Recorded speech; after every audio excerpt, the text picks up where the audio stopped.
తాకట్లో ఉన్న మీ బంగారాన్ని విడిపించి ఆ రోజు ధరకే కొనబడుతుంది ఆచారి గోల్డ్. ఒక సీరియస్ సర్వే చేస్తున్నాం, మాటలు కాదు. కన్ఫామ్గా కామెంట్ చేయండి. ఆంధ్రప్రదేశ్ మద్యం స్కామ్ వ్యవహారంలో ఆంధ్రప్రదేశ్ ప్రజలు ఎవరి వైపు ఉన్నారు? చంద్రబాబు వైపు, జగన్ వైపు? మిస్ అవ్వకుండా ప్రతి ఒక్కళ్ళు కామెంట్ చేయండి. 1000 కామెంట్స్ టార్గెట్ పెట్టుకున్నాం. ఇది ఒక పెద్ద సర్వే అండ్ వీడియో లాస్ట్ దాకా చూడండి. చాలా ఇంపార్టెంట్ అండ్ ఇంట్రెస్టింగ్ విషయాలు కనిపిస్తాయి. రీసెంట్గా ఏసీబీ కోర్టుకు సంబంధించి కొన్ని కీలక అంశాలు జరిగాయి. మద్యం కుంభకోణం కేసులో నిందితులు ధనుంజయ రెడ్డి, కృష్ణమోహన్ రెడ్డి, బాలాజీ గోవిందప్పలకి డిఫాల్ట్ బెయిల్ మంజూరు చేస్తూ ఏసీబీ కోర్టు ఇచ్చినటువంటి ఉత్తర్వుల మీద హైకోర్టు కీలక ఆదేశాలు జారీ చేసింది. సిఐడి దాఖలు చేసిన ఛార్జ్షీట్ల మీద ఆగస్టు 23న పలు అభ్యంతరాలు లేవనెత్తుతూ ఏసీబీ కోర్టు ఇచ్చిన ఆఫీసు మెమరాండంతో పాటు బెయిల్ ఉత్తర్వుల్లో ప్రస్తావించిన పలు అంశాల మీద స్టే విధించింది. ఇది జగన్మోహన్ రెడ్డికి చాలా చాలా బిగ్గెస్ట్ పాజిటివ్ థింగ్ అని చెప్పుకోవచ్చు. ఏదైతే మెమరాండం ఉంటుందో ఆ మెమరాండం అనేది చాలా ఇంపార్టెంట్. దాని మీద హైకోర్టు స్టే విధించిందంటే కేసు విషయంలో కాస్త ఆలోచిస్తుంది హైకోర్టు కానీ సుప్రీంకోర్టు కానీ అర్థమవుతుంది. నిందితులు ఇప్పటికే బెయిల్ మీద విడుదలైన నేపథ్యంలో వారికి నోటీసులు ఇచ్చి వాదన వెళ్లాల్సిన అవసరం ఉందని అభిప్రాయపడింది. ఇప్పుడేం బెయిల్ మీద వాళ్ళు ఉన్నారు కాబట్టి వాళ్ళు మీరు ఏదన్నా మళ్ళీ ఎంక్వైరీ చేయాలంటే నోటీసులు ఇవ్వండి. నోటీసులు ఇచ్చినప్పుడు మళ్ళీ వాళ్ళు వస్తారు, అప్పుడు మీరు విచారణ చేసుకోండి. లేదా మళ్ళీ వాళ్ళు బెయిల్ వాళ్ళు ఏదైనా తప్పు చేసి బెయిల్ రద్దయిపోతే వాళ్ళు మళ్ళీ జైలుకి వస్తారు. అప్పుడు మీరు జైల్లో కోరితే మేము వాళ్ళని మీకు ఇస్తాము. అప్పుడు మీరు వాళ్ళ మీద ఇంట్రాగేషన్, ఇన్వెస్టిగేషన్ చేసుకోండి అని చాలా స్పష్టంగా అభిప్రాయపడింది కోర్టు. వారు ముగ్గురికి నోటీసులను జారీ చేసింది. మరోవైపు ఇదే కేసులో నిందితుడిగా ఉన్న బూనేటి చాణిక్య A8 ఇతను వేసిన డిఫాల్ట్ బెయిల్ పిటిషన్ మీద విచారణ జరపకుండా ఏసీబీ కోర్టుని నిలువరించాలని సిఐడి దాఖలు చేసిన అత్యవసర పిటిషన్ మీద కూడా కోర్టు విచారణ జరిపింది. చాణిక్యకు నోటీసులు జారీ చేసింది. ఈ 4 వ్యాజ్యాల మీద తదుపరి విచారణని సెప్టెంబర్ 11వ తారీఖుకి వాయిదా వేసింది.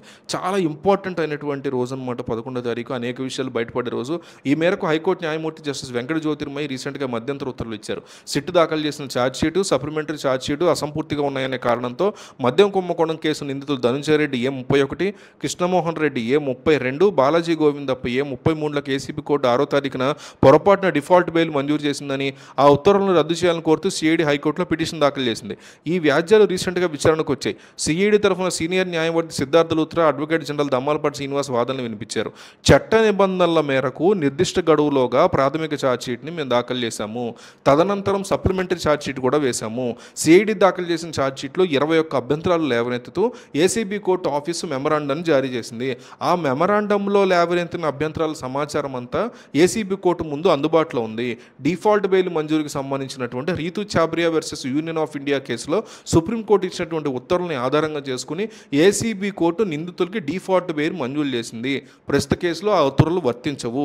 ఛార్జ్షీట్ దాఖలు చేసిన తర్వాత సిఆర్పిసి సెక్షన్ 309 కింద నిందితుల రిమాండ్ని ఏసీబీ కోర్టు ఎప్పటికప్పుడు పొడిగిస్తూ వస్తుంది.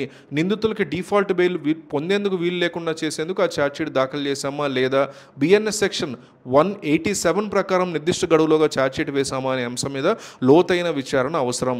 ఈ నేపథ్యంలో ఏసీబీ కోర్టు ఉత్తర్వులో ప్రస్తావించిన అంశాల మీద స్టే విధించాలి అని వాళ్ళు కోరారు. ఈ వివరాలు పరిగణలో తీసుకున్న న్యాయమూర్తి సిఆర్పి సెక్షన్ 309 కింద నిందితులకు రిమాండ్ పొడిగించినప్పుడు సిఆర్పి సెక్షన్ 167 కింద డిఫాల్ట్ బెయిల్ మంజూరు చేసే అంశం ఉత్పన్నం కాదు కదా అని వ్యాఖ్యానించారు. నిందితులకు దీనికి సంబంధించినటువంటి నోటీసులు కూడా జారీ చేయడం జరిగింది. మీరు బంగారం తాకట్టు పెట్టి ఆ బంగారం డబ్బులు కట్టలేక ఇబ్బంది పడుతున్నారా? ఆచారి గోల్డ్ వాళ్ళు మీ బంగారం కొని మీ లోన్ తీర్చి మిగిలిన డబ్బులు మీకు ఇచ్చేస్తారు. ఇంకెందుకు ఆలస్యం? ఆచారి గోల్డ్ ఈ నెంబర్స్కి కాల్ చేయండి.